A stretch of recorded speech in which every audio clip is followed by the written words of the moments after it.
Bueno, vamos a empezar por la condición obrera.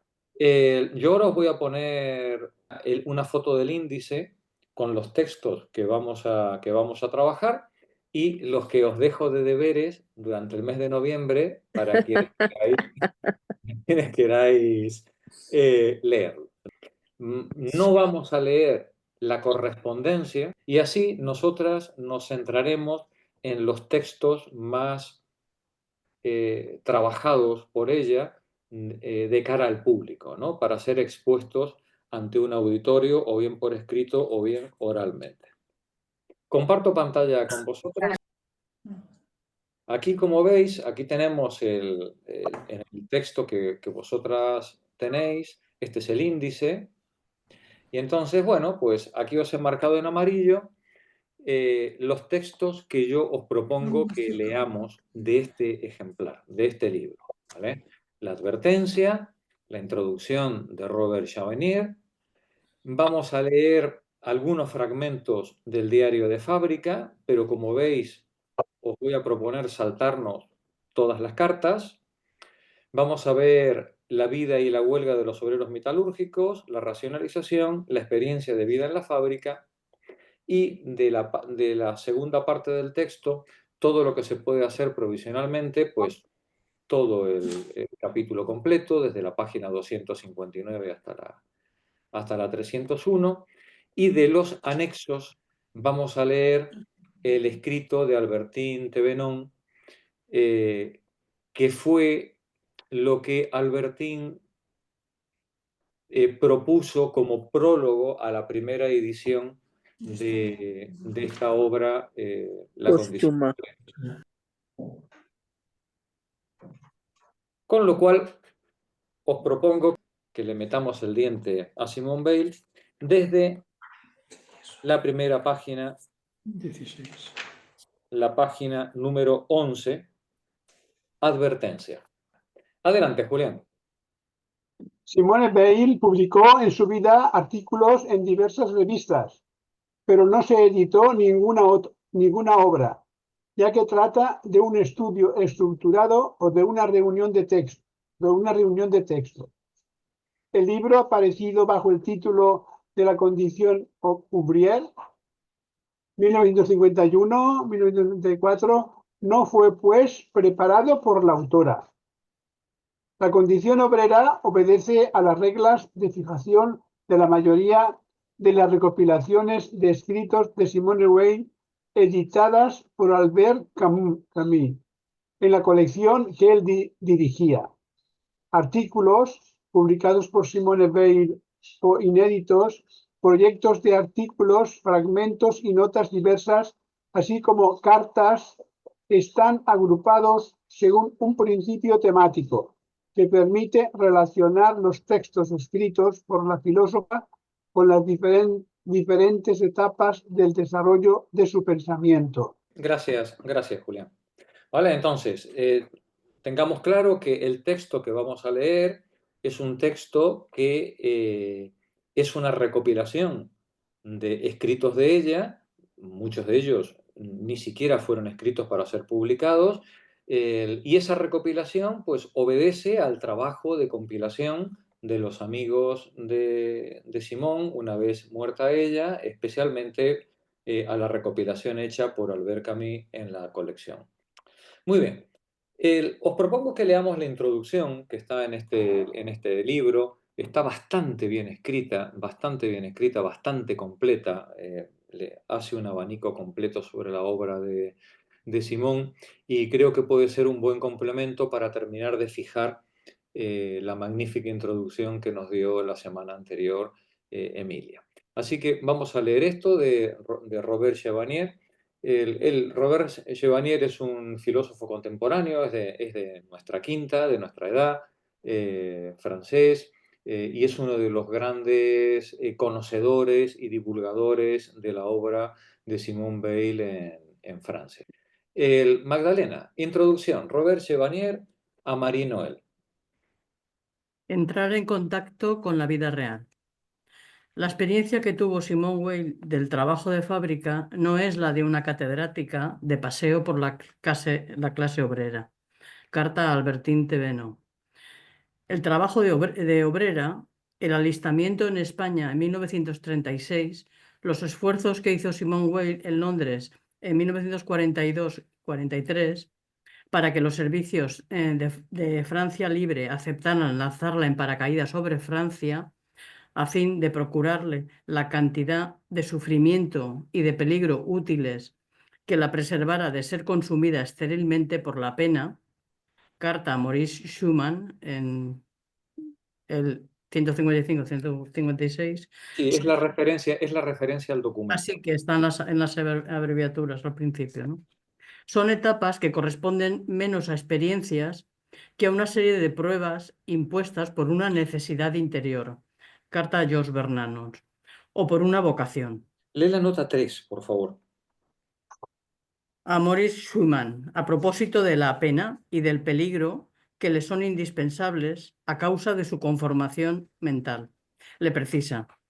Tengo la certeza de que no es solo una cuestión de carácter, sino de vocación. Es como que ella a sus amistades ya les va transmitiendo que esta necesidad que ella tiene de vivir el sufrimiento de los demás, no es una cuestión intelectual, ¿vale? Ni siquiera es una pose o una cuestión política, sino algo más profundo, ¿no? Una especie de vocación, nos dice. Continúa. Esta vocación no obliga más que a una cosa, a exponerse. En 1938, en su carta a George Bernanos, Simone Weil explica así la razón que la empujó a alistarse en las filas de los anarquistas españoles. No me gusta la guerra, pero lo que siempre me ha dado más horror en la guerra es la situación de los que se encuentran en la retaguardia. Cuando comprendí que a pesar de mis esfuerzos no podía dejar de participar moralmente en esta guerra, es decir, de desear todos los días, a todas horas, la victoria de unos, la derrota de los otros, me dije que París era la retaguardia para mí y tomé el tren para Barcelona con la intención de alistarme. Podría decirse que, por lo general, la situación de los que se encuentran en la retaguardia, en la vida y no solo en la guerra, siempre le dio horror a Simone Weil. Eso es lo que empuja a exponerse sin descanso. Murió en 1943 en Inglaterra sin haber podido satisfacer lo que para ella era una verdadera necesidad del alma. Sentir la solidaridad de los oprimidos, no solo al lado de los oprimidos, sino en medio de ellos. En medio de ellos, ¿no? Es decir, el motivo por el cual ella quería saltar en paracaídas en Francia, en la Francia ocupada, ¿no? No era solo por hacer alguna escaramuza de combate para la que seguramente ella sabía que no estaba preparada, ¿no? Sino para sentir la solidaridad de los oprimidos en medio de ellos, ¿no? Gracias, Magdalena. María Jesús, continúa tú, por favor. En términos filosóficos, esta vocación se define así: poniendo aparte lo que pueda serme concedido, hacer el bien de otros seres humanos, para mí personalmente, la vida no tiene otro sentido. Y en el fondo, nunca ha tenido otro sentido. Y la espera de la verdad, Que cartada la a espera, que la espera de la verdad, que la espera de la de- verdad. Carta a Maurice Schumann. Bueno, no ahora leáis bien. no leáis las referencias, Vale. ¿vale? Ahora bien, la verdad no es solo una obra nacida del pensamiento puro, no es únicamente un objeto de especulación en la morada del pensamiento. Una verdad es siempre la verdad de algo, es el esplendor de la realidad. Esta fórmula expresa lo que constantemente fue su atención a la verdad. La verdad es siempre experimental. Si no hay una verdad más que de algo, desear la verdad es desear un contacto directo con la realidad. Este es el fondo filosófico del asunto. Es decir, para ella, la idea de verdad no es algo intelectual, es algo que hay que experimentar. Y para experimentarlo, en el marxismo ya sabéis que existe la palabra praxis, ¿no? desde ya muy antiguo, ¿no?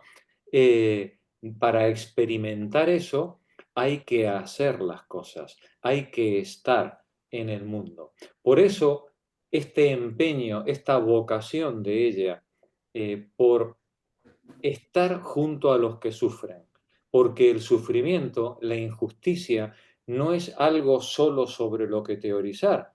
Para poder llegar a la verdad de ello, hay que haberlo vivido, ¿no? Continúa, María Jesús. La experiencia del trabajo de fábrica no tiene otro significado. Simone Weil escribe a Simone Gilbert, una de sus antiguas alumnas del Instituto de Le Puy, algunos meses antes de entrar en la fábrica. He tomado una excedencia de un año para trabajar un poco para mí y también para entrar un poco en contacto con la famosa vida real.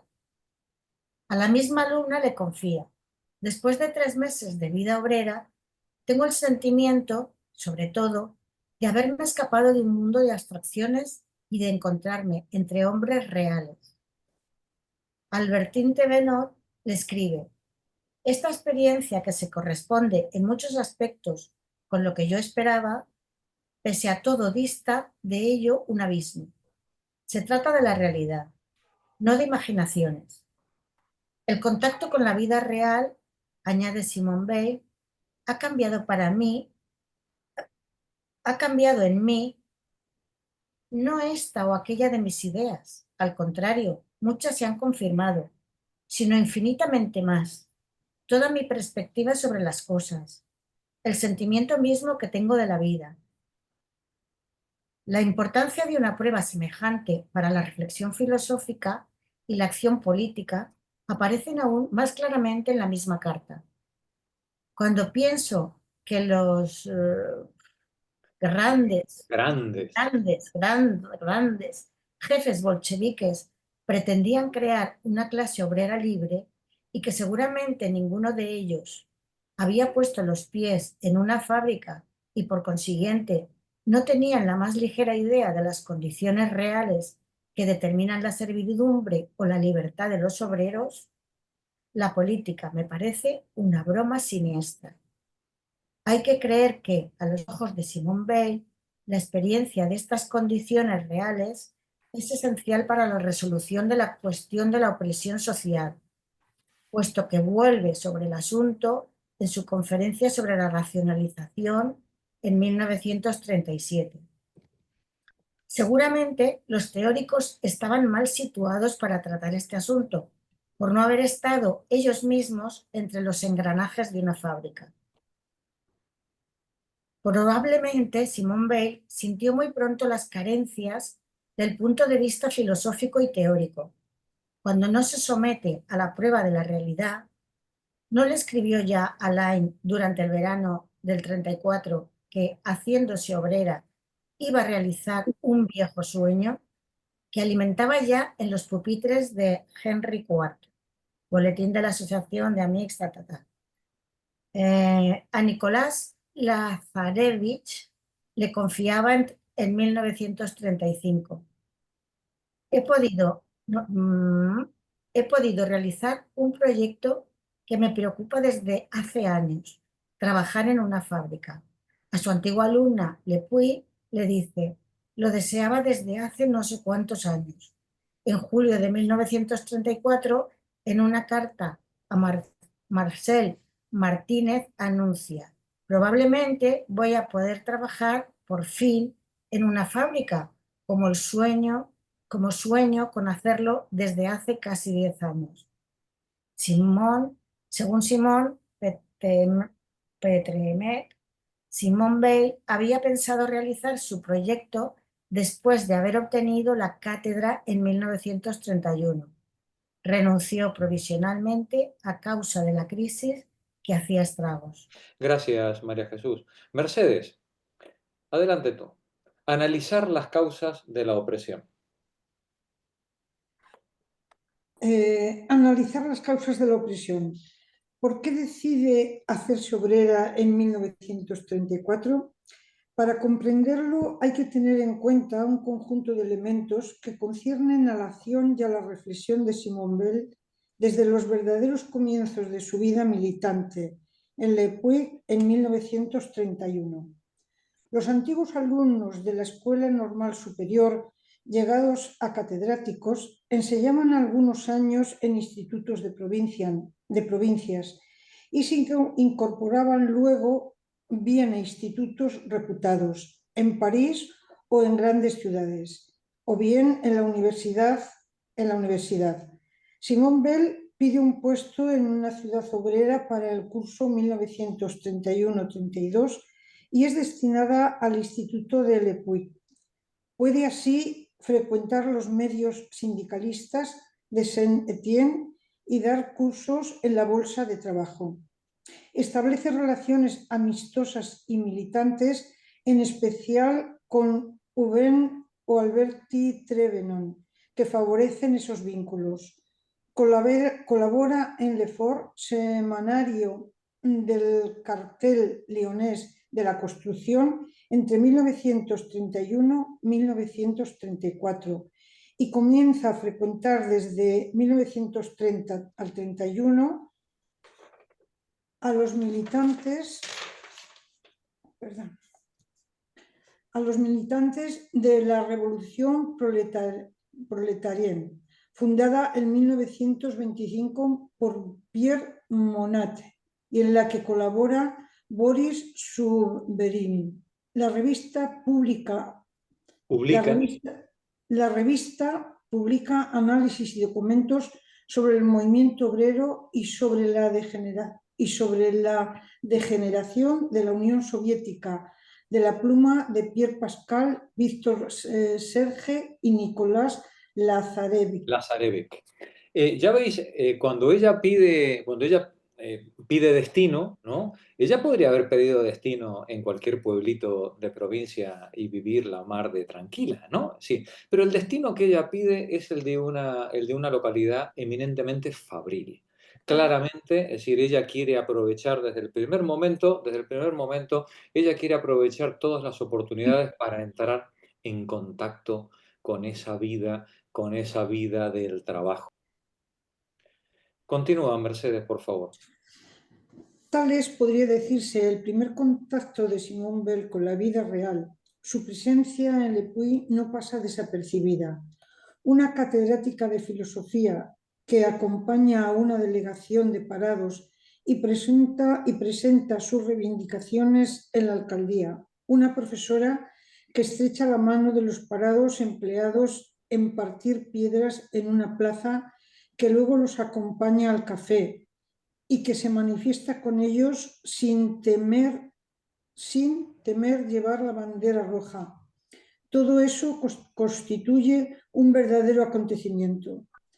El otro contacto con la vida real durante este periodo es un viaje a Alemania entre finales del mes de julio de 1932 y comienzos del mes de septiembre. Alemania cuenta con 6 millones de parados y el partido nazi es el primer partido del Reichstag. Simone Weil saca de su estancia 4 artículos, uno de los cuales será desarrollado en una serie de estudios publicados en École Émancipée. Cree descubrir en el país los elementos constitutivos de un periodo revolucionario, pero constata que esas aspiraciones no conducen a nada. Ve en el partido nazi el partido de los revolucionarios inconscientes e irresponsables, pero no subestima su capacidad para mantenerse duraderamente en la vida política alemana. Es muy escéptica, en fin, en relación con las capacidades de oposición de la izquierda. Subraya en particular que el Partido Comunista Alemán agrupa esencialmente a los parados y que carece de implantación en las empresas. Es severa con las acciones emprendidas en común por el partido con los nazis durante la huelga de transportes en Berlín en noviembre de 1932. A su regreso a Francia, escribe a Urbain Trevenant: en Alemania he perdido todo el respeto que aún sentía, a mi pesar, por el partido. El contraste entre sus frases revolucionarias y su pasividad total es demasiado escandaloso. Gracias, gracias, Mercedes. Ella coge las vacaciones de verano, ¿no? Entre julio del 32 y septiembre del 32 y se va a Alemania pues a ver cómo es la realidad de la revolución en Alemania, ¿no? ¿Qué está pasando allí en Alemania? Y allí en Alemania se encuentra pues con algo que, bueno, que parece que va a ser una constante a partir de ese momento, ¿no? Y es la absoluta incapacidad de la izquierda para entender qué es lo que está pasando, cuáles son los elementos estructurales de la crisis que se presenta y desde luego para entender qué es lo que tiene que hacer ante los riesgos que se avecinan. Esto que se ve en la Alemania de los años 30, pues bueno, pues luego lo veremos en la Francia del año 36-37, luego en la época del Frente Popular, luego lo veremos en la España de la República y así pues hasta sumar, ¿no? Pues sí, es una constante en la izquierda como si dijéramos, como si tuviéramos ahí un castigo, una piedra de Sísifo encima nuestro que parece que nos obliga a cargar con la incapacidad para comprender nuestro presente. Claro, Pero, eso Jorge, dicho hoy, 80 o 90 años después, se dice con mucha facilidad, ¿no? Seguramente los actores en la época pues no lo tenían tan fácil para hacer los análisis ni para comprender cuál era su situación. Ya lo decía Stefan Zweig en El mundo de ayer, que los seres humanos parece como que vamos hacia el futuro siempre con los ojos vendados. Solamente podemos mirar hacia atrás. Hacia adelante no podemos, no tenemos manera de saber cuál va a ser el resultado de nuestras acciones y somos completamente ciegos a lo que ocurre a nuestro alrededor y sobre todo a las causas de lo que ocurre a nuestro alrededor. Y esto no es un problema de los revolucionarios de los años 20, ni de los 30, ni de los de hoy. Es decir, es un problema estructural, humano, ¿no? Los seres humanos no somos conscientes, no tenemos manera de comprender las estructuras profundas que gobiernan los acontecimientos que nos rodean. Los vemos después, y cuando han pasado 20 años, entonces miramos para atrás y decimos, hombre, pues estaba clarísimo. Bueno, pues sí, claro, estaba clarísimo 20 años después. Sí, 20 años antes caminamos por la vida completamente a ciegas. En la vida personal, ya aquí hay unas cuantas psicólogas que pueden corroborar esto, ¿no? En la vida personal vamos completamente a ciegas hacia el futuro y desde luego en la vida política además de ciegos, cojos. Pues bien, ¿Puedo hacer una pregunta, Jorge? Didi Maridi. Cuando dice que en Alemania ha perdido todo respeto por el partido, ¿está hablando de los nazis o de los comunistas? Del Partido Comunista. Está hablando del Partido vale. Comunista. La experiencia de ella en Alemania en esos meses le hizo ver la ceguera con la que el Partido Comunista estaba funcionando en la Alemania de la época. Por ejemplo, para el Partido Comunista Alemán en 1932, el enemigo a batir principal no eran los nazis, era el Partido Socialista, era el SPD, al que tachaba de socialfascista, ¿no? Y era el enemigo a batir. Y eso le llevó al Partido Comunista a hacer algunas acciones como la huelga de transporte, por ejemplo, o las elecciones luego de final de año, algunas acciones en las que convergieron en los ataques al Partido Socialista. Y para el Partido Socialista, el enemigo a batir era el Partido Comunista. al que señalaba como iguales que los nazis. ¿Cómo diríamos hoy? Radicales, los extremos se tocan, ¿no? Y todas esas cosas. Bueno, pues ya vemos cómo no solamente el Partido Comunista estaba completamente desorientado, sino que estaba desorientada toda la intelectualidad de la época. Nadie sabía realmente lo que estaba ocurriendo ni hacia dónde se dirigía la historia. Pero bueno, el hecho es que ella vuelve de Alemania, si le faltaba algo, bueno, pues profundamente defraudada con la manera en la que había visto la gestión de las crisis, de las huelgas en Alemania por parte del Partido Comunista, ¿no? Pero insisto, es muy fácil mirar la paja en el ojo ajeno, ¿eh? Hay que estar, habría que estar ahí, ¿no? Sí, habría que ver qué habríamos hecho cualquiera de nosotras, ¿no? En esa situación, en ese momento, en ese contexto histórico, ¿no? Y si queréis más señas de hasta qué punto podemos delirar, pues no tenéis más que abrir el periódico y mirar pues nuestros afines y nuestras fuerzas amigas y vecinas, pues qué es lo que hacen a diario, ¿no? Ahora, en la actualidad, en el momento actual.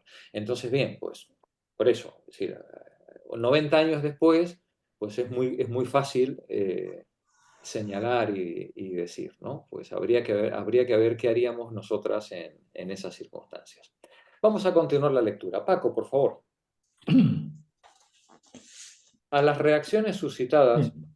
A las reacciones suscitadas en la izquierda por sus análisis sobre la situación alemana, Simone Weil responde con el anuncio del principio con el enunciado del principio que guía todo lo que escribe. La verdad, sea la que sea, es siempre saludable para el movimiento obrero. El error, la ilusión y la mentira, siempre funestos. Esto es una cuestión casi es casi un axioma, ¿vale? Esto es casi un axioma. Tenemos que ser reflexionados sobre esta cuestión, ¿vale?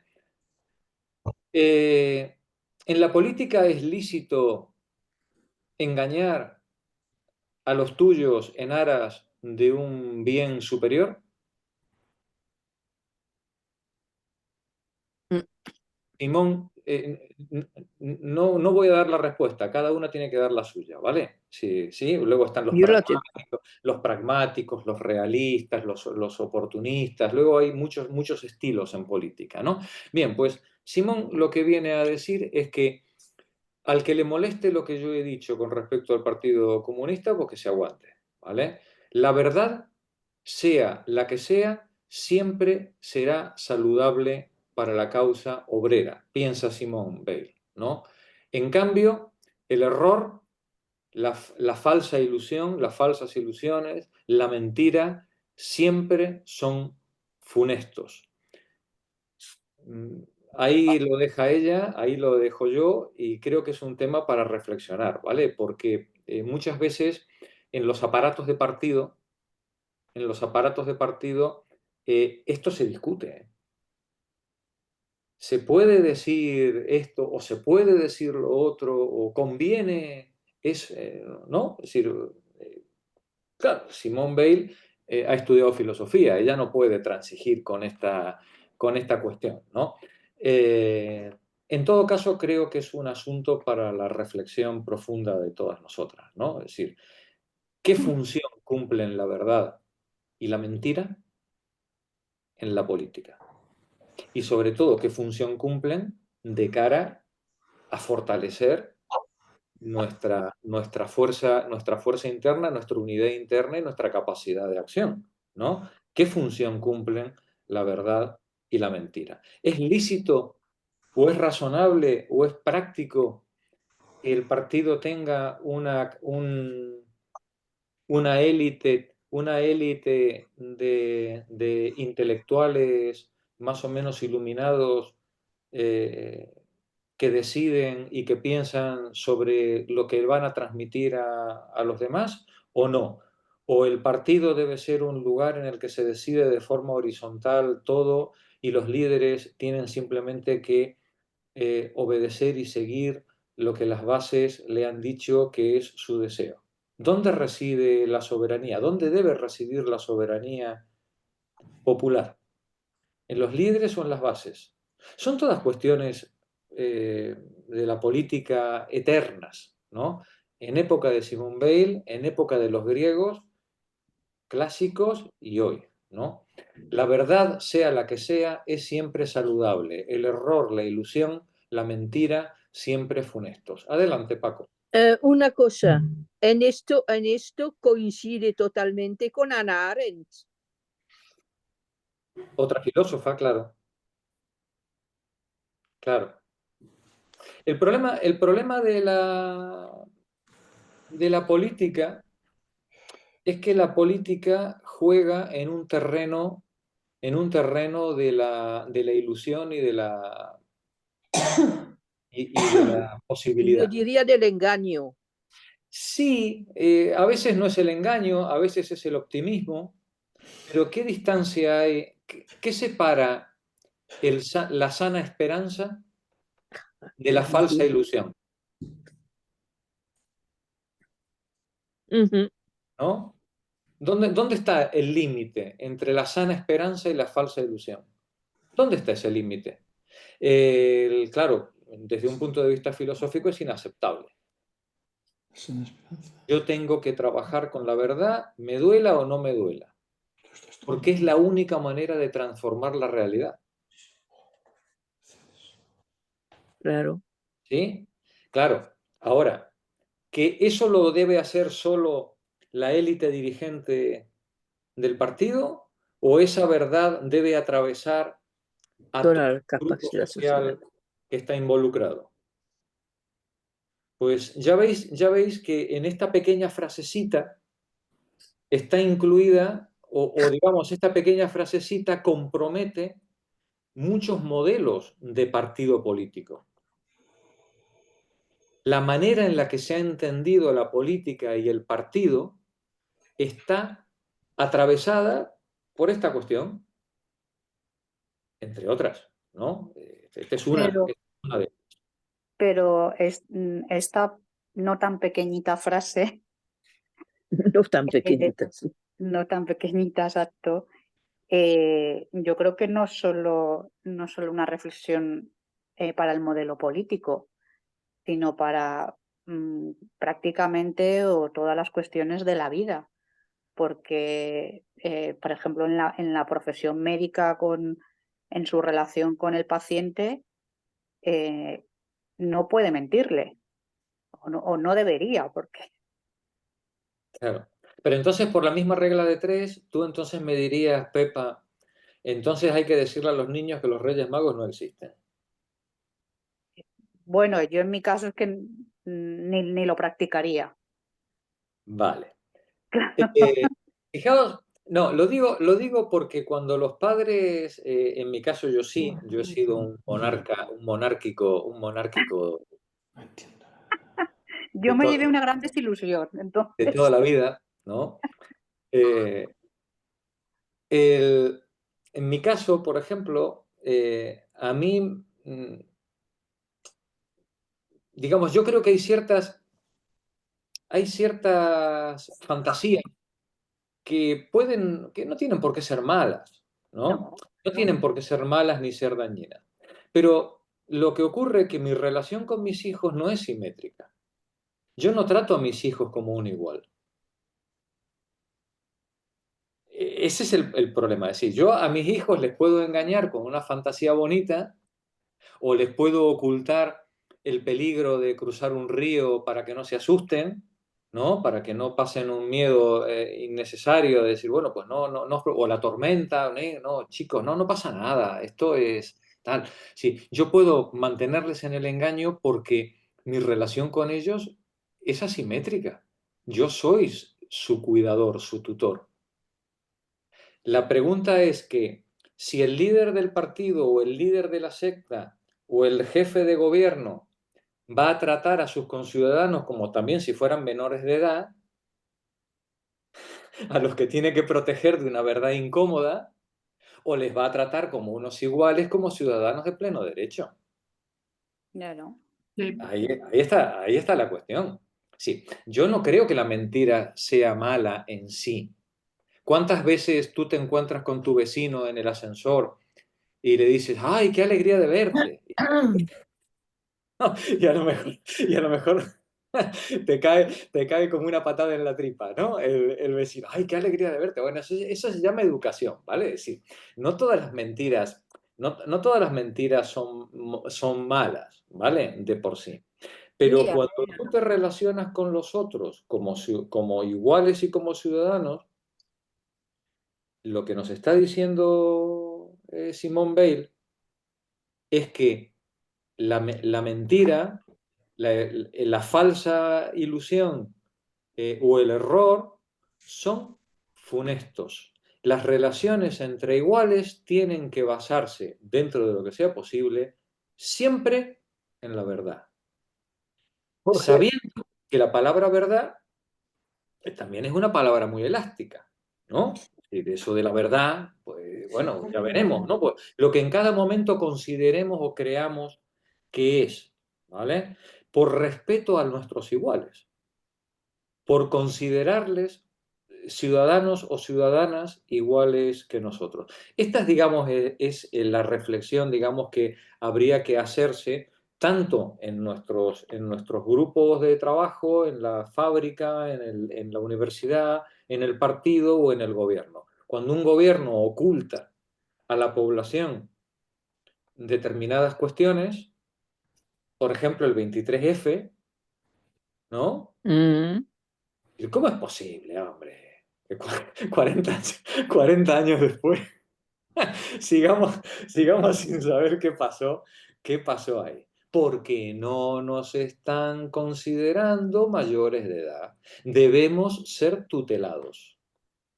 Pero precisamente por eso, Jorge, me refiero, independientemente de que cada uno lo que reflexionemos y lo que dice aquí Simone Weil, que de pequeño no tiene nada, una de las quejas a lo largo de la historia sobre la política es el tema pues bueno, de la mentira, del incumplimiento de programa, y es una de las grandes críticas y una de las grandes también desilusiones, y que muchas veces todo eso lleva a adoptar o acercarse a posturas pues de extrema derecha o a soluciones fáciles, violentas, antisociales. Me refiero porque hay un desencanto. Está claro que tú puedes decir una verdad de una forma que no crees un alarmismo, que haya una propuesta de soluciones y que cuentes con una población entendiendo que es adulta, y otra cosa es pues bueno, las mentiras descaradas y que están ahí y que vemos que no se cumplen diariamente. Entonces, claro, eso te hace perder la fe en la política y en las instituciones y al Bueno, final es un debilitamiento de la democracia. probablemente, claro, porque esto al final lo que produce es un nihilismo, un desencantamiento, tú lo has dicho antes, ¿no? Bueno, pero como veis, este es un asunto que viene de muy lejos, ¿eh? Sí, sí, sí, sí. Este es un asunto que viene de muy lejos y que no hemos sido capaces todavía de solucionar, ni siquiera en las organizaciones más de vanguardia, como podrían ser pues, las instituciones intelectuales o sindicales o partidarias, ¿no? Ni siquiera, ¿no? Ahí hemos sido capaces de solucionar. Hay algo que lo vamos a ver luego en el siguiente texto, cuando hablemos de los orígenes de la opresión.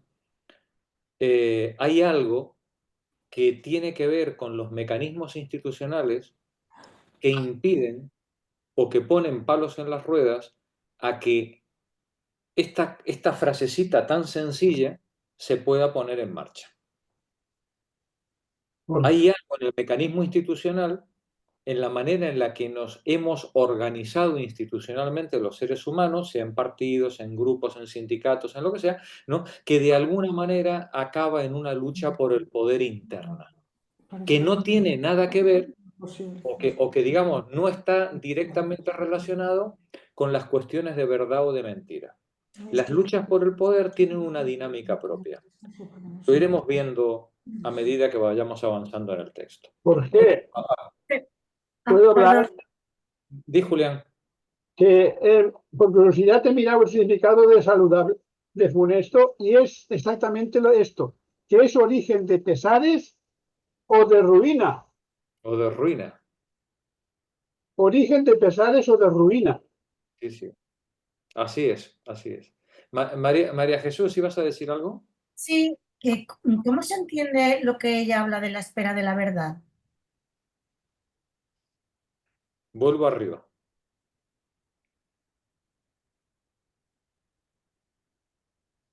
Aquí, ¿verdad?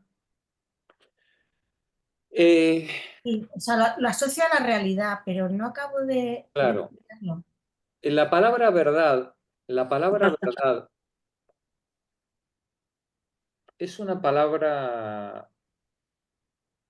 Es como todas estas cosas en la vida que todos creemos saber lo que quieren decir hasta que hasta que nos ponemos frente a la palabra y la queremos definir, ¿no? Entonces, con la palabra verdad nos pasa algo, Es multisémica. sí, y no solamente multisémica, sino que quiere decir cosas diferentes también según las épocas y según a qué nos estemos refiriendo.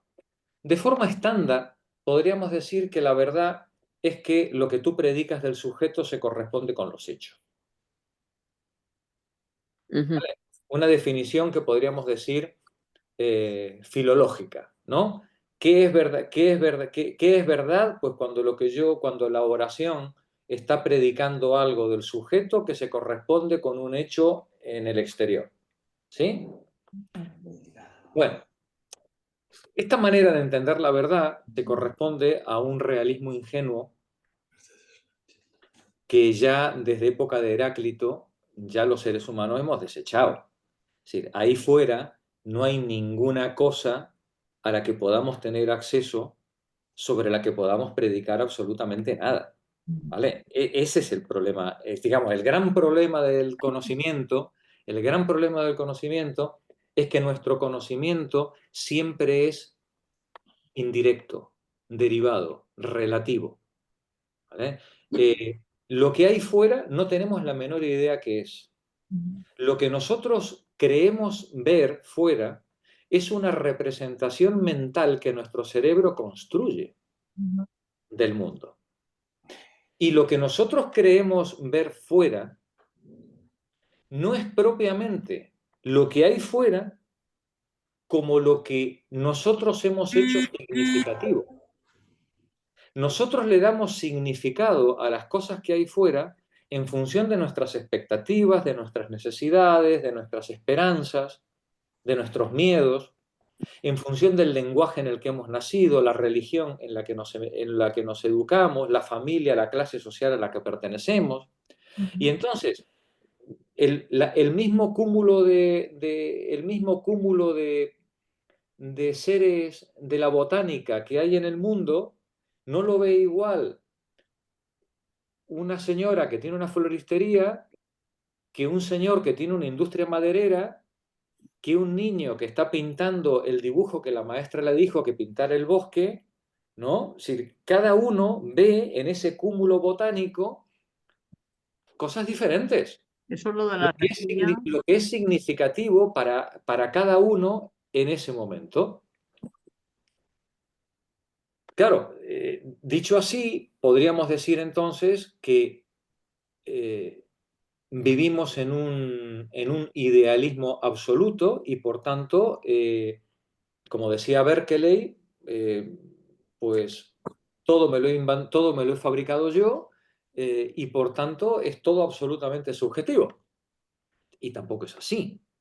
Es verdad que todos los que estamos aquí compartimos entre todos cierta objetividad, cierta intersubjetividad en el mundo que nos rodea. Y ello es así por las categorías kantianas, entre comillas, por usar un término, ¿no? Es decir, hoy tendrían otro nombre, ¿no? Pero podríamos decir que ello es así porque los seres humanos compartimos estructuralmente unas categorías de aproximación al mundo. Y en la medida en que compartimos esas categorías, podemos comunicarnos entre nosotros y compartir ciertas experiencias. Pero todas nuestras experiencias, aunque las compartamos con los otros, son inexorablemente subjetivas.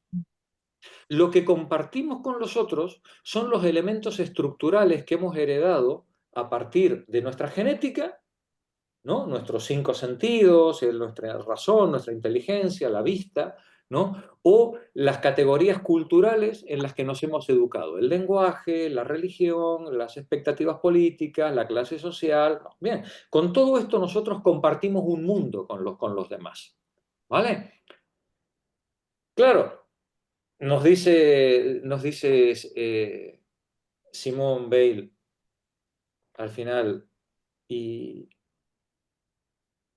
yo con todo esto, ¿qué hago?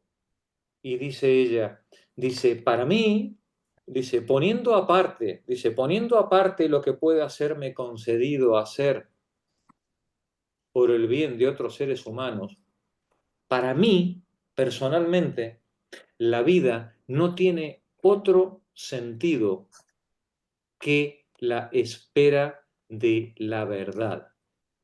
Y dice, ahora bien, la verdad no es solamente una obra nacida del pensamiento puro. Esto no es algo simplemente la verdad matemática que yo he pensado. No, no, no, no. Una verdad es siempre la verdad de algo. Detrás de cualquier cosa que yo diga del mundo, María Jesús, detrás de cualquier cosa que yo diga del mundo, hay una intención. Y esa intención es la que le da sentido al mundo. Yo no me relaciono con el mundo de forma, en plan tabula rasa, he llegado aquí y solamente a recibir impresiones. No, no, no, yo soy activo en mi llegada al mundo. Yo llego al mundo con una intención y siempre voy detrás de algo, algo. Bien, si la verdad, dice, es siempre la verdad de algo, lo que yo estoy buscando es que la realidad se muestre. Se muestre. ¿Sabéis cómo definían los griegos antiguamente a la palabra, a lo que hoy nosotros decimos que es verdad? Ellos lo llamaban aletheia. Aletheia. Y aletheia, para un griego, no era otra cosa que poner a la luz, correr el velo que oculta las cosas. Heráclito decía, la verdad gusta de ocultarse.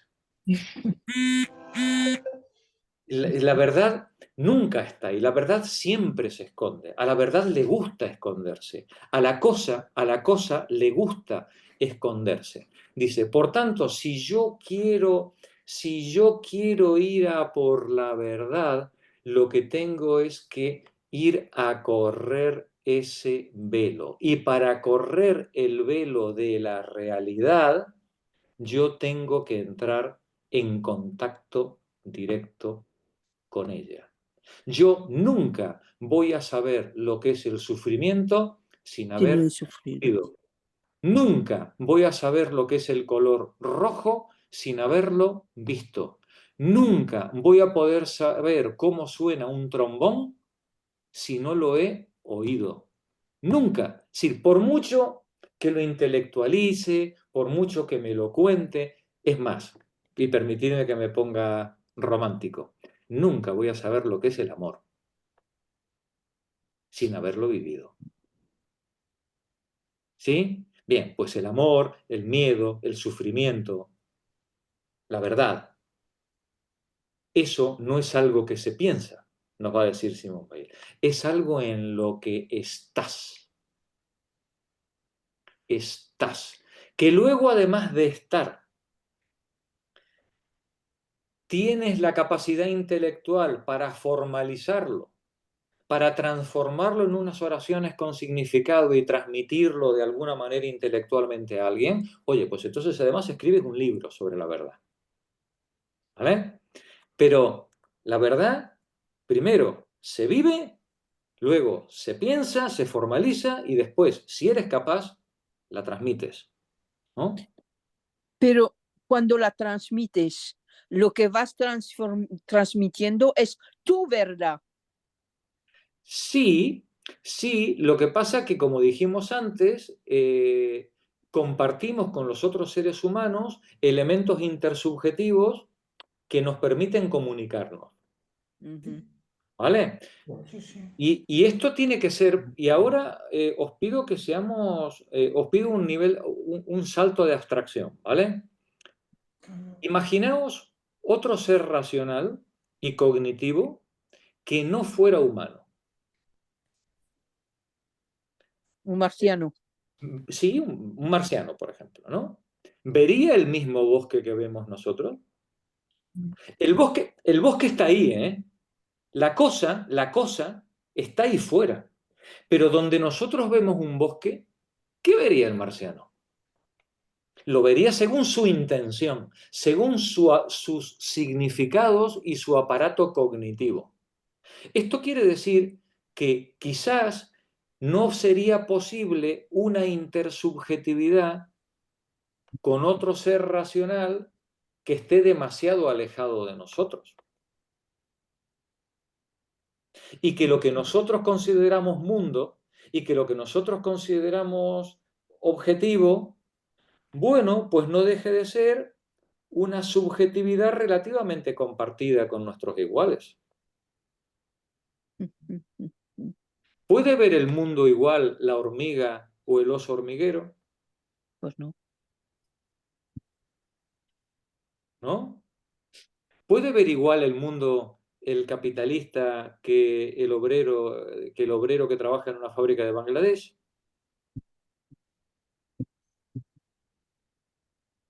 No tienen la misma experiencia de la vida. ¿Puede ver igual el mundo una niña nacida en el Afganistán talibán que una chica nacida en la Quinta Avenida de Nueva York?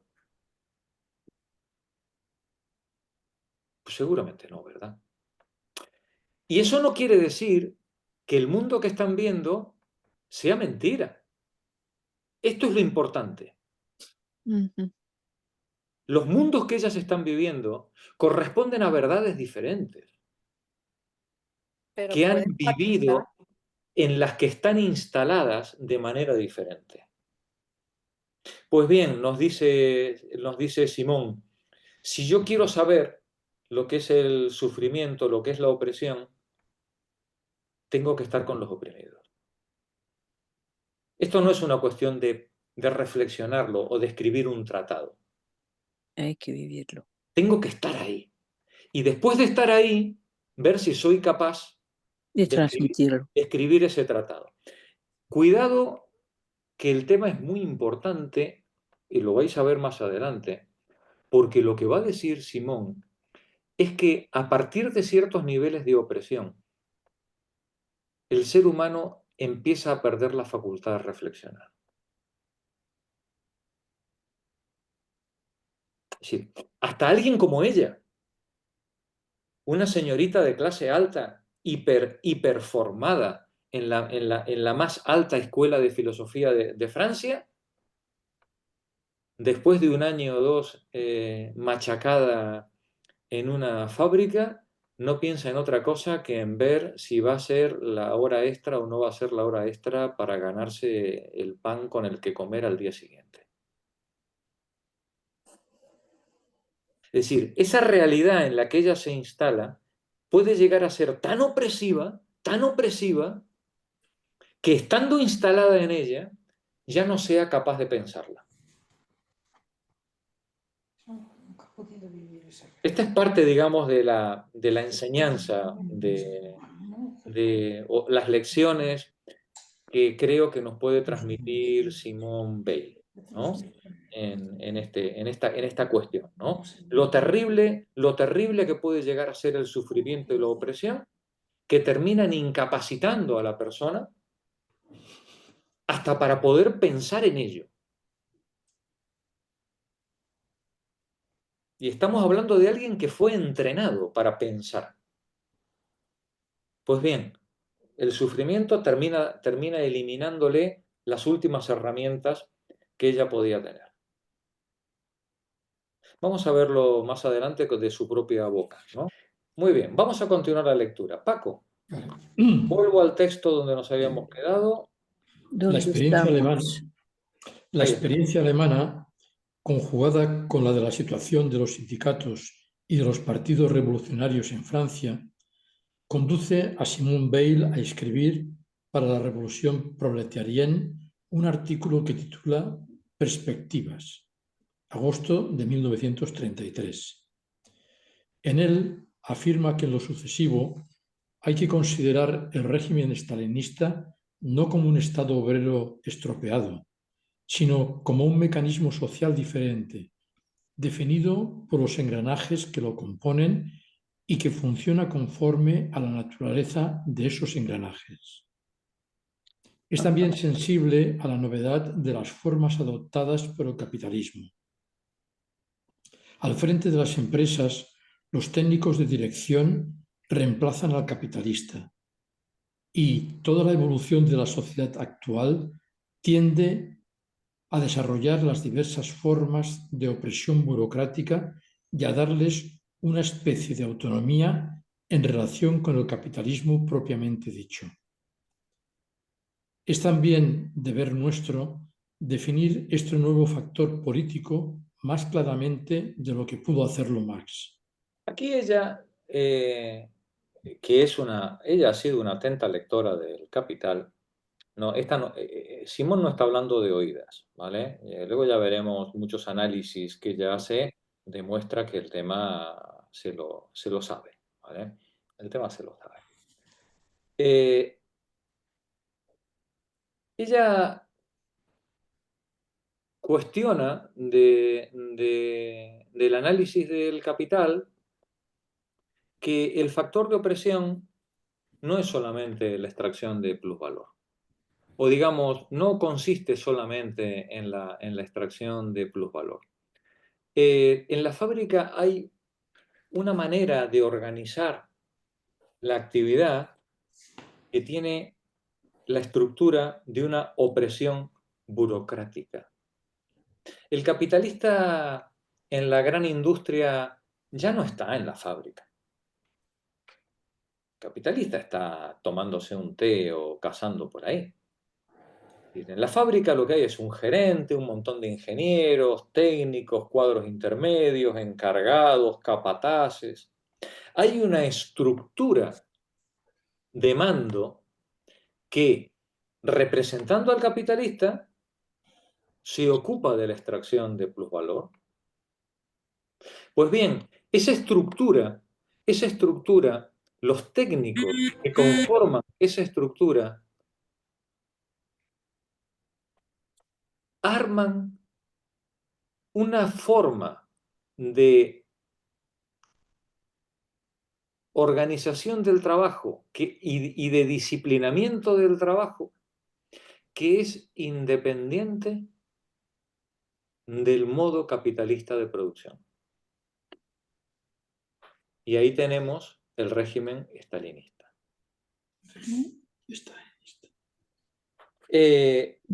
Nos dice, o viene a decir Simone Weil, hay maneras de organizar la producción de valores de uso, la producción de bienes de consumo, hay maneras de organizar esa producción de bienes que someten a la gente a una estructura opresiva, independientemente de la forma del modo de producción económico, sea capitalista o no. Es decir, la opresión vertical, ¿no? Una opresión en la estructura, una opresión por la organización, en la que el ingeniero de la fábrica no es el capitalista, es otro asalariado más, también explotado dentro del sistema de organización, pero donde la estructura es la que se ocupa de los castigos, los premios, la organización, la opresión, en esa producción de valores o de bienes sociales que toda comunidad necesita. Y entonces ella va a decir, dice, cuidado con lo que deseamos, porque cuando nosotros planteamos un socialismo basado en la producción acelerada de bienes de uso, por ejemplo, para la guerra,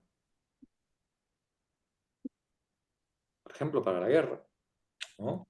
Nosotros estamos creando una estructura opresiva en la que extraemos plusvalor por medio de cadenas de opresión a las masas de trabajadores para dirigirlos a cosas que no tienen nada que ver con su bienestar. De donde, dice Simone Weil, cuando nosotros analicemos las estructuras de opresión de cara a una futura sociedad mejor, no debemos quedarnos solo con si es capitalismo sí o capitalismo no, porque a ver si vamos a estar en contra, generando unas estructuras en contra del capitalismo que lo único que hacen es reproducir las mismas estructuras de opresión o peores en nombre de unos fines que siguen siendo tan ajenos a la clase trabajadora como lo eran los intereses del capitalista particular.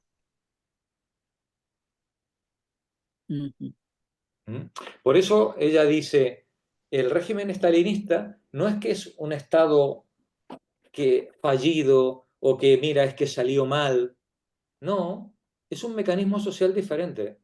Es un mecanismo que utiliza los principios tayloristas, los principios de producción en cadena y de fábrica del capitalismo para otros fines, pero los mecanismos de opresión por los cuales el trabajador está alienado del producto de su trabajo y de la vida política son los mismos.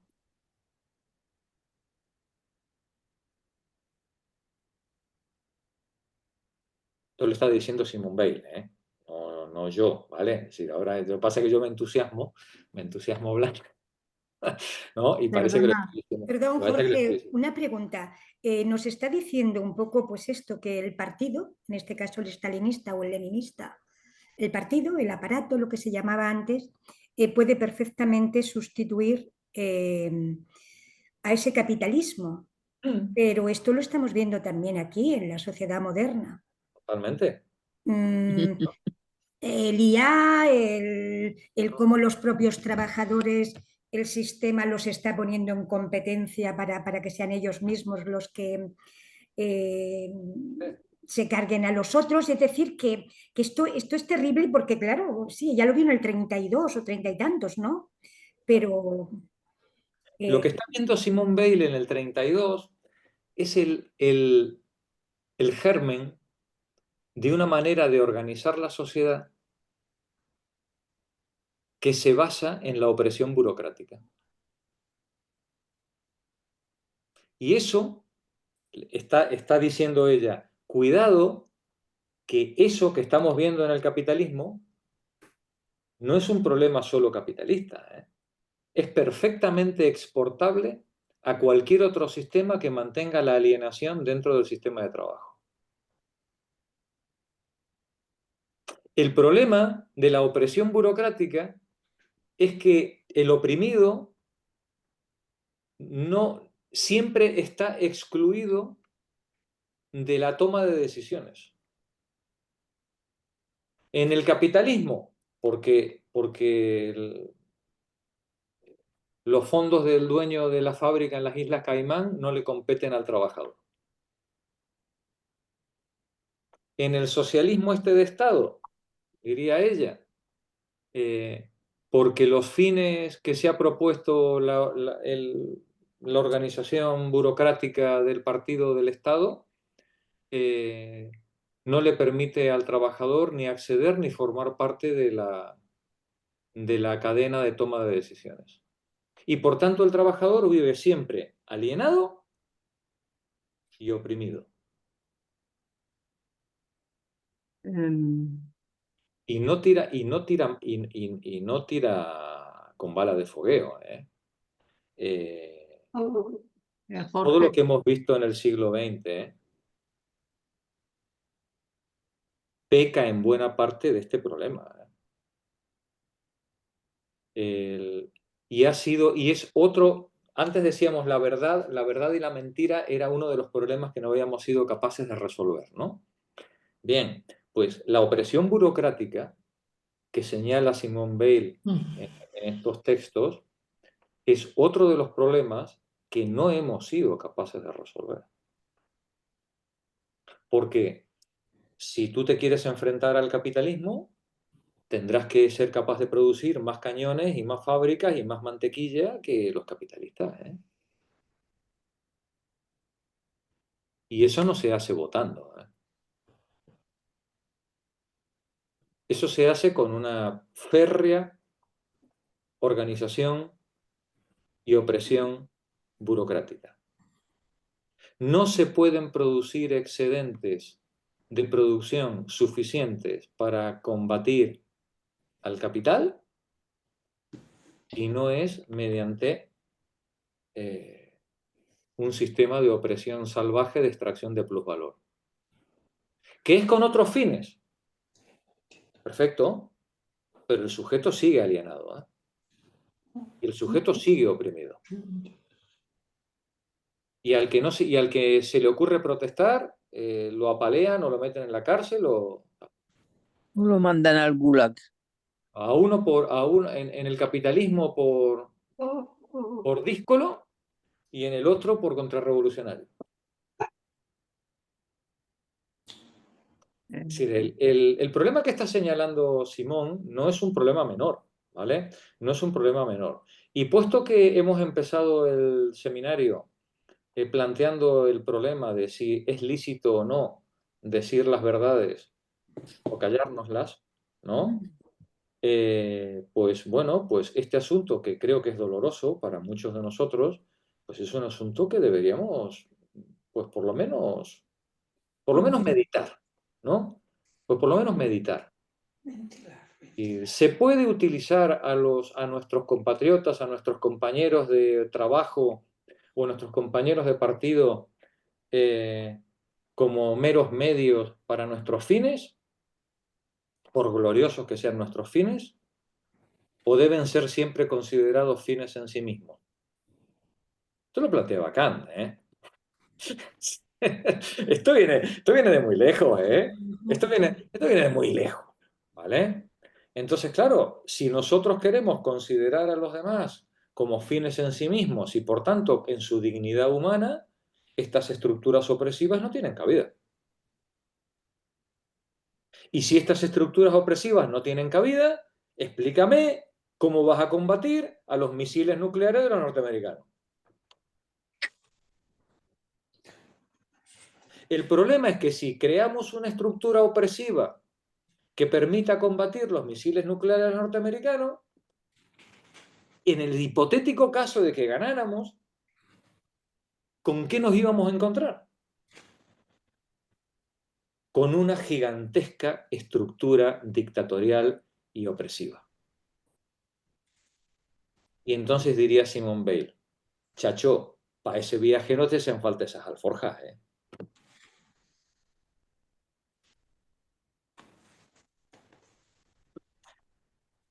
Creo, yo no tengo la respuesta, si la tuviera, o ya me habrían matado o sería premio Nobel, ¿vale? Sí, yo no tengo la respuesta, ¿vale? Pero sí creo que es un asunto que merece ser pensado. ¿Sí? Continuamos. Paco, vamos allá. Bueno, vamos allá. Pone en evidencia la instalación de una nueva forma de opresión A ver, ¿dónde estamos? por un sistema de producción donde el trabajo propiamente dicho se encuentra subordinado a través de la máquina a la función consistente en coordinar los trabajos. Ninguna expropiación de los capitalistas podrá resolver el problema de la opresión por la función que ya no puede ser situado en el marco tradicional de la lucha de clases. Ninguna expropiación de los capitales. Esta es la parte más dolorosa, ¿no? del texto, ¿no? Dice, no, vamos a expropiar, vamos a quitarles la fábrica a los capitalistas. Ninguna expropiación de los capitalistas podrá resolver el problema de la opresión por la función, la opresión burocrática, ya que este problema no puede ser situado en el marco tradicional de la lucha de clases. Cuando el ingeniero o el encargado de turno me está quitando o me está sancionando porque no he sido suficientemente productivo, no pertenece a una clase. El capataz o el ingeniero es de mi misma clase social. No hay una lucha de clases entre el director de la fábrica, que es otro asalariado, que aunque gane mejor que yo, no deja de ser otro asalariado que tampoco llega a fin de mes, o si llega, el día que se queda sin sueldo, se muere de asco. El encargado, el ingeniero, pues es otro desgraciado como yo. Sí, si yo expropio la fábrica, pero no cambio el mecanismo de opresión burocrático,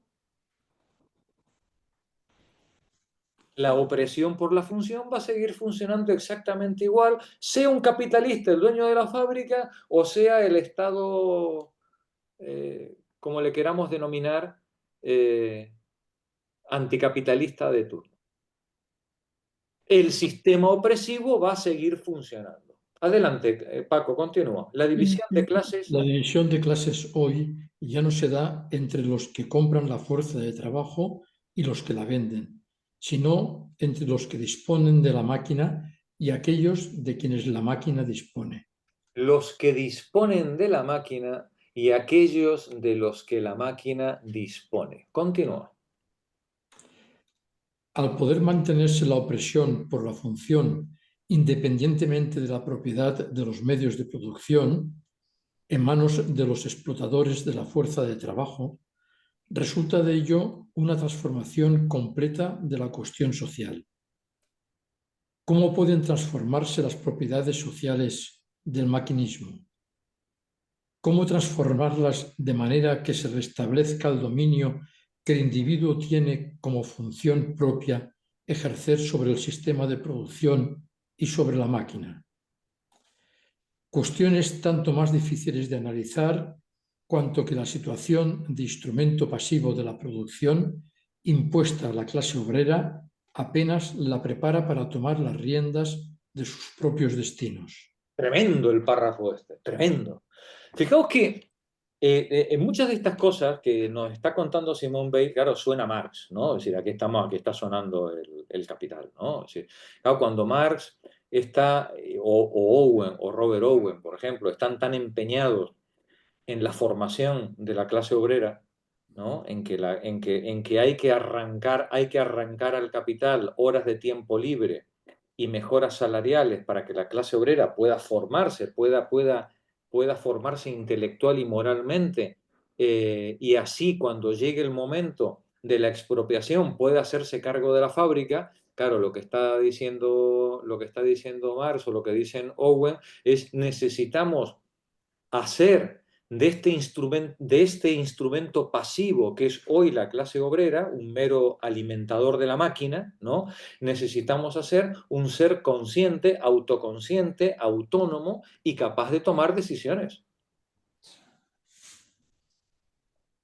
Entenderéis rápidamente por qué la burguesía no tiene ningún interés en que la escuela pública funcione, ¿verdad? Es decir, ni va a funcionar la escuela pública, ni puede funcionar de ninguna manera un sistema de formación profesional de la manera en la que Robert Owen o en la que Marx lo hubieran planteado. Dice, la situación de instrumento pasivo de la producción que le ha sido impuesto a la clase obrera apenas la prepara para tomar las riendas de su propio destino.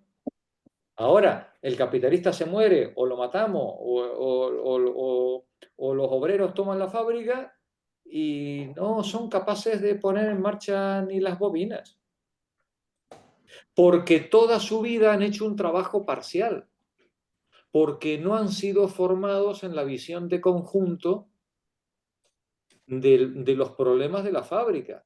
toda su actividad dentro de esta organización opresiva siempre ha sido alienada. Han hecho pequeñas fracciones de tarea totalmente desconectadas de las otras, con lo cual ellos solamente son conscientes de su sufrimiento en su pequeña parcela, pero no son capaces de ver qué pasa con los sufrimientos de los demás o con las actividades de los demás en el resto de las parcelas. Para poder superar una situación de opresión organizativa como esta, yo necesitaría preparar a los trabajadores en una visión de conjunto de la producción y de su situación dentro de la fábrica. Marx, por ejemplo, o Owen decían que los trabajos tenían que ser rotativos, por ejemplo, ¿no? Es decir, y que a la gente pues había que formarla en las distintas tareas para que el ser humano tuviera una visión global de la de... producción. Claro, está tan lejos, pero tan lejos de la realidad taylorista del siglo XX, está tan lejos todo aquello que parece utópico, ¿no? Nos dice ella, Paco, leo yo, en una palabra, nunca el socialismo ha sido anunciado por menos signos precursores. Nunca. Sí. Cualquier intento que yo plantee de emancipar al trabajador dentro de esta estructura opresiva es inviable. Está condenada al fracaso desde antes de empezar. No tiene ninguna posibilidad. Habría que entender por socialismo la subordinación de la sociedad al individuo. Sin embargo, estamos amenazados por una forma de coordinación burocrática y tecnocrática que tiende a la totalidad del poder sobre la base de una supresión de la propiedad privada. Y ella señala, dice, esto es lo que existe ahora en la Unión Soviética, donde se llama socialismo, al reagrupamiento en un mismo aparato de las tres burocracias del Estado, las empresas y las organizaciones obreras. Claro, decimos, en el capitalismo no tenemos opciones porque ya se ocupa el capitalismo de imposibilitar la emancipación del trabajador por medio de una visión holística del trabajo y de su posición dentro del trabajo y de la sociedad.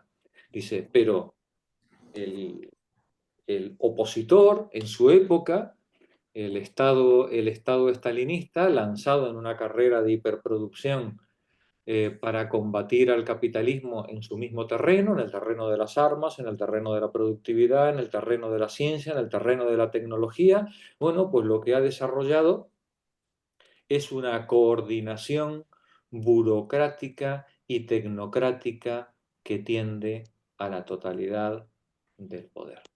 Totalitarismo. Como poco es para pensárselo, ¿no? Sí, nos guste o no nos guste, como poco es para pensárselo seriamente. Pepa, levantaste la mano. Sí, yo quería preguntar, es que hay una cosa que no acabo de entender. O sea, bueno, sabemos en el trabajo en cadena que, claro, el individuo, pues, exacto, está reducido al montaje de un elemento. Por ejemplo, en una fábrica de coches, pues un grupo son las ruedas, los neumáticos, otro el volante. Claro, lo que estabas diciendo no es como en el trabajo artesanal que entonces se tenía todo el proceso Bueno, y veías, o sea, todo tu trabajo, pero en el caso es que hay una frase que has comentado, que ahora mismo no hay no hay ningún trabajo, no hay ninguna empresa donde todos sepan de todo, ¿no?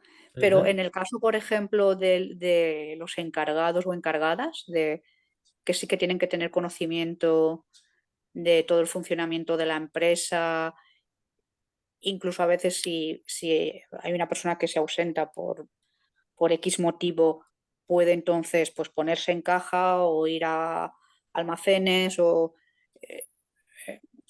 es que eso es lo que no he acabado de entender, porque sí que hay algunos puestos que sí que la gente está muy preparada para conocer y saber todas las funciones dentro de la empresa o de la tienda o del supermercado. Todas no sé, pero hay puestos polivalentes, sí. O Todas, polivalentes, sí. todas no sé. Te voy a poner un ejemplo. En una mina, el ingeniero que dirige el turno probablemente tiene una visión de conjunto bastante amplia, ¿no? Del tema. Pero no me imagino al ingeniero bajando al pozo a picar piedra y a poner barrenos de explosivos, ¿eh? Claro, a lo mejor desde su puesto no, pero en una situación, digamos, no extrema, pero que a lo mejor el jefe, el capitalista, él tuviera que bajar. Es como a lo Me mejor, parece que no va a bajar. Me parece que no va a bajar. si lo despiden, seguramente sí que No. tendrá que bajar. Lo que quiero. No, te entiendo perfectamente, bromas Esto es aparte. lo que no acabo yo de hilar. Te entiendo perfectamente. Vamos a ver. Pero bromas aparte. El ingeniero no está ahí. El ingeniero no tiene una visión privilegiada de la fábrica porque haya sido porque haya sido formado en la emancipación. El ingeniero tiene una visión privilegiada de la fábrica porque su función dentro de la estructura opresiva exige que tenga una visión global de la fábrica, ¿vale? Tú imagínate que todos los empleados de la fábrica tuvieran la misma visión que el ingeniero. Entonces, los Podrían demás tomar el empleados, mando. ¿qué? Podrían tomar el mando perfectamente. ¡Ah! Y los demás ingenieros dirían, oye, que aquí nos turnamos a mandar un día al año cada uno, ¿eh? Si no se matan entre ellos. Sí. Claro, sí, que aquí todos sabemos organizar, ¿eh? Claro, eso rompería la estructura burocrática de opresión por la función. Vale, Y vale, eso vale. es lo que ninguna estructura burocrática de opresión va a permitir. Ujú. Porque hay algo en la estructura burocrática. El burócrata siente que está ahí porque lo vale. Mm. Y nadie quiere salir de la posición de poder. Lo que nos va a decir Simone Weil más adelante es que el problema de esta estructura de opresión se llama poder. Y lo que tú tienes que combatir es precisamente el poder. Porque ese poder se instala como estructura opresiva en cualquier sistema de propiedad de los medios de producción, sea capitalista, sea socialista, sea lo que sea. El que se coloca en el puesto de mando no lo sacas ni con salfumán de ahí. Pero entonces veo que es bastante complejo o difícil, por decirlo suave, cualquier sistema que creemos, incluso un modelo social alternativo, porque Claro, parece que al final siempre hay una jerarquía, claro. hay poder.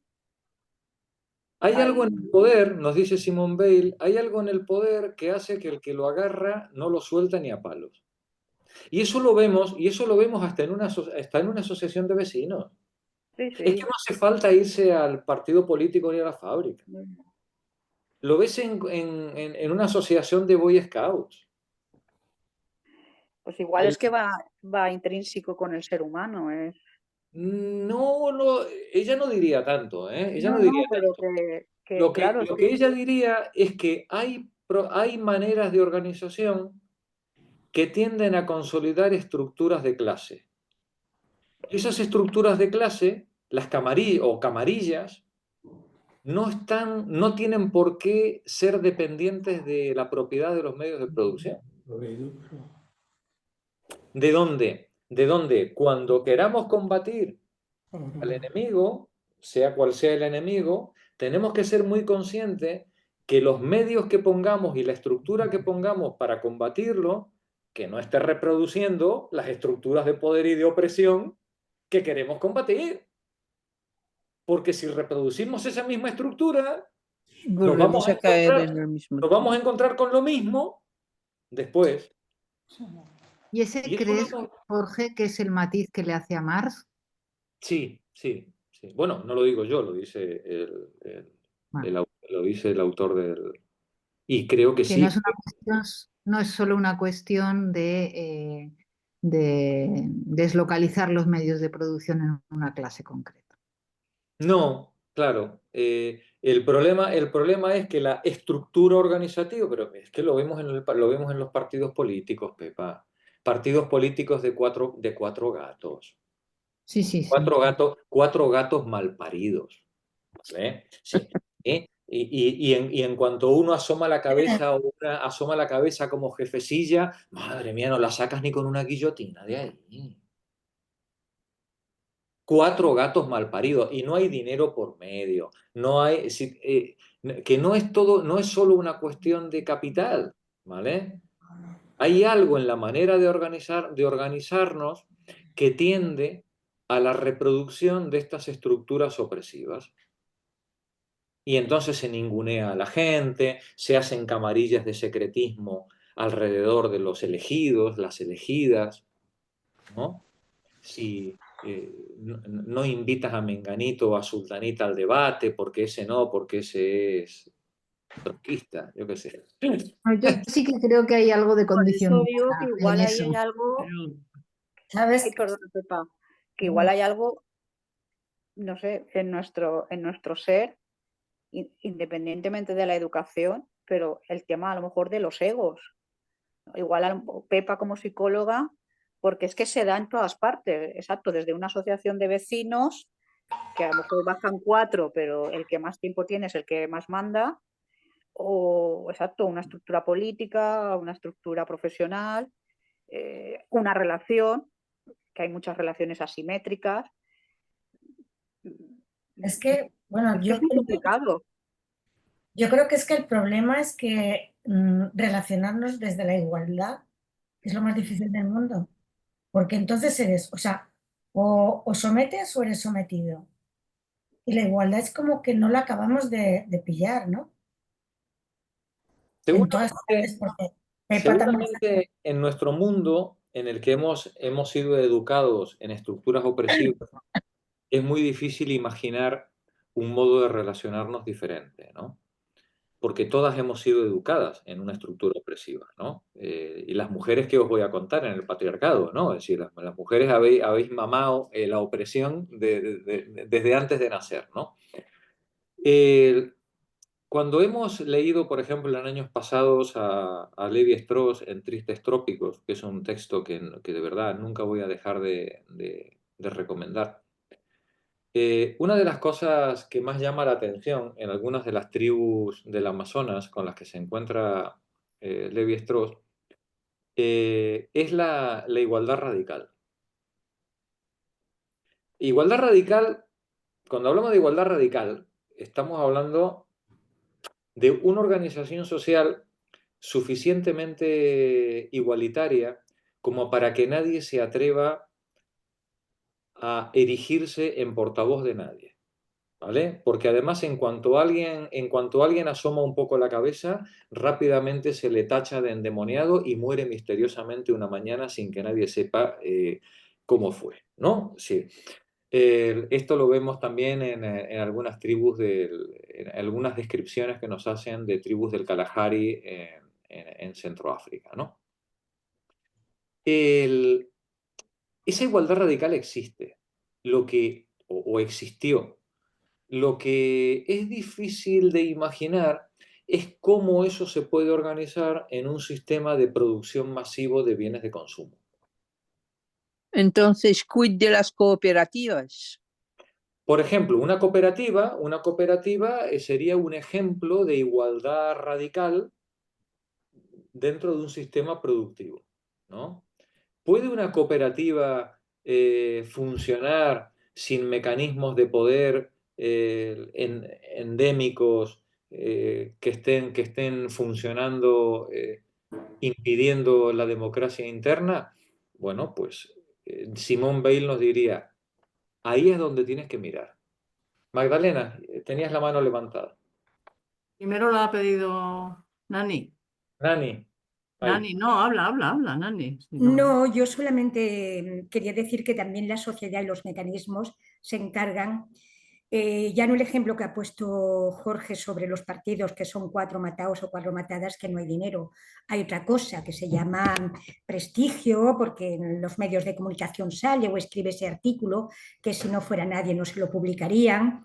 Y esto también se encarga, yo pienso que el propio capitalismo se encarga de esto, de que tengas más dinero, de que pagarte más, de que prestigiosamente vayas a salvar y si eres el ingeniero, el encargado te sirvan antes. Es decir, son pequeñas cosas que van acotando todo este sistema que tenemos. No es tan fácil ni tan simple.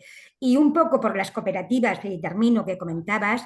Bueno, pues yo en Andalucía, que sabes que soy de allí, allí hay muchas cooperativas. Allí está lo mismo el señorito y el fascista, por cierto, siempre de derechas, por supuesto, le da prestigio en la cacería y en todo, cobre o no cobre. Entonces, es el sistema, es que ya lo hacen así. Bueno, Simone Weil lo que nos dice es, cuidadito, que puedes estar luchando contra lo que tú creías que era el sistema de opresión y estar reproduciéndolo íntegramente. ¿Vale? Magdalena. Simplemente que yo creo que ella también se reconocía más como anarquista, ¿no? Sí. Ella acabó reconociéndose como anarquista, sí. O más simpatizante, digamos, de los... Lo que pasa es que también terminó espantada de los anarquistas, ¿eh? Porque este problema del poder no es, o el patriarcado, no es un problema que nos atraviesa a todos.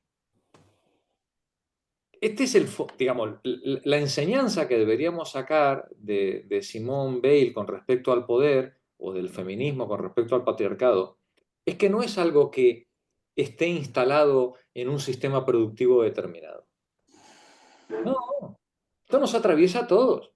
Por tanto, respecto al poder, pues tengamos cuidado, porque lo que define la estructura burocrática de opresión es la manera en la que las personas se organizan, no la propiedad de la máquina. Continuemos. ¿Dónde estamos? Simone Weil sabe que estas opiniones serán tachadas de derrotismo incluso por los camaradas que tratan de ver claro, pero rechaza las esperanzas vanas que confortan y les opone que nada en el mundo puede impedirnos ser lúcidos.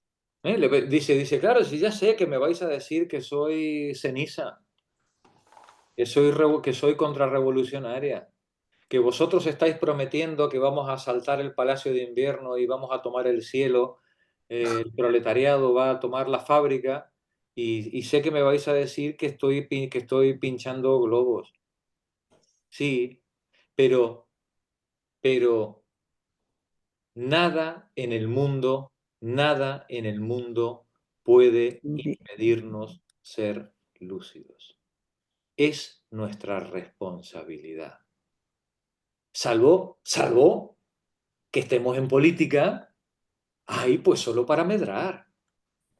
Pues entonces no hay ningún problema. Entonces me da igual el partido en el que estemos, ¿vale? Que seas anarquista, fascista, da igual. Si estás en política solo para medrar, pues entonces no pasa nada. Ahora, si estás en política porque de verdad lo que te preocupa es la opresión y el sufrimiento y la alienación de tus camaradas, pues entonces no puedes dejar de mirar esto con seriedad. Adelante, Paco. Cree cada vez menos en las ilusiones tranquilizadoras de sus camaradas revolucionarios e insistirá cada vez más sobre el peligro de algunas formas de acción revolucionaria que existe el riesgo de que conduzcan al totalitarismo. Sin embargo, puesto que siempre dependen de nosotros el mantenernos lúcidos, aunque no depende totalmente de nosotros el lograrlo, comprender se convierte en la vía con la que Simone Weil se compromete resueltamente. Lo dejamos aquí, ¿vale? Yo creo que yo creo que para dejarnos sin dormir todo el fin de semana ya hay bastante, ¿no? Tenemos materia para machacar, para Ya masticar, para hay masticarla. bastante.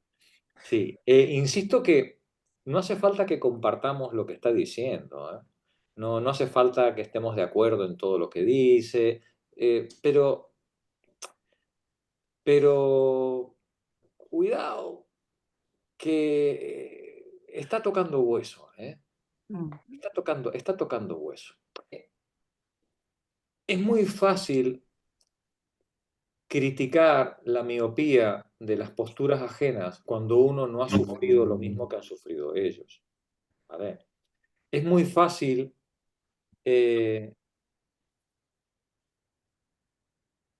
por ejemplo, decir a Simone Weil, decir, es que Simón, con lo que estaba pasando con el nazismo y el capitalismo, ¿cómo te metes con Stalin, que lo único que estaba tratando de hacer era hacerle frente al fascismo y tal?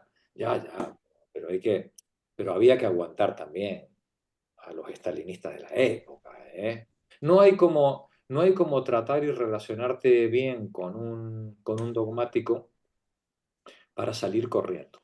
Y eso no quiere decir que el dogmático no lleve razón en muchas cosas, ¿vale? Lo que quiere decir simplemente es que el dogmático no está capacitado para darse cuenta de los problemas que ha generado a su alrededor. Bien, cuando Simone Weil está criticando al socialismo de su época o está criticando al anarquismo de su época, lo está criticando desde una experiencia personal, ¿eh? No es algo libresco como lo que podríamos hacer nosotros ahora, ¿vale? Ella lo ha vivido, o lo ha vivido la gente con la que ella está, y por tanto ha salido horrorizada y escandalizada igual que otros miles, ¿no? Igual que otros miles, porque fueron miles los, los buenos comunistas, los buenos socialistas, los buenos anarquistas, ellos o ellas, que fueron purgados, expedientados, asesinados, torturados, presos, expulsados, simplemente no por no ser buenos comunistas ni buenos revolucionarios, sino por no no comulgar. rendir pleitesía a las estructuras de poder burocrático opresivas que los partidos habían generado. Y esto, que en la época de los años 30 fue una tragedia de nivel continental, con decenas de miles de personas muertas o exiliadas o torturadas o represaliadas, hoy lo seguimos viviendo en las estructuras partidarias que nos rodean, ¿eh? Son las pequeñas camarillas que gobiernan y que expulsan, que lanzan fuera a los buenos, a buenas compañeras, a buenos socialistas, comunistas o anarquistas que se ven laminados, expedientados, purgados, expulsados, ninguneados, insultados, simplemente porque No comparte. han criticado alguna forma opresiva de funcionamiento del partido. Y ese es el mal del que padecemos, ¿no? Padecemos de un mal, de una manera de organización que es centrífuga. En vez de atraer gente, la expulsa. Cada vez que los nuestros, las nuestras hablan de vamos a la unidad, salen 7 partidos nuevos. ¿No? Sí, nos dedicamos a expulsar gente.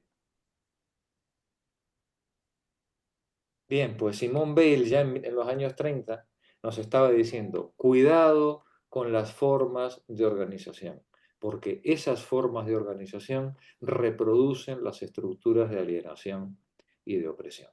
Pues bien, pues a darle vueltas el fin de semana y el miércoles que viene retomamos la lectura por aquí. Gracias, compañeras, por la paciencia. Vale, va. Muchas gracias Gracias, por Jorge. todo. Que nos lo explicas todo súper bien. Y ya nos dejas el run run para el fin de semana. Maldad, pura maldad. Que hay veces que dices, mira, me voy a bailar porque está tan negro el presente y el futuro que Sí, la Simone Weil, frase de si lo tienes que pensar todo no vivirías, pues es a verdad que veces Simone Weil no es la alegría de la huerta, ¿eh? No, no, pero ninguno de los que leemos. no, no. Y con Schopenhauer era para pegarse un tiro. Muy bueno, Pepa, muy bueno, muy bueno.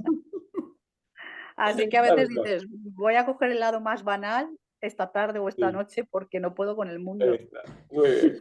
Buenas noches. Muy bien. Seguimos el miércoles que viene. Bueno, Vale.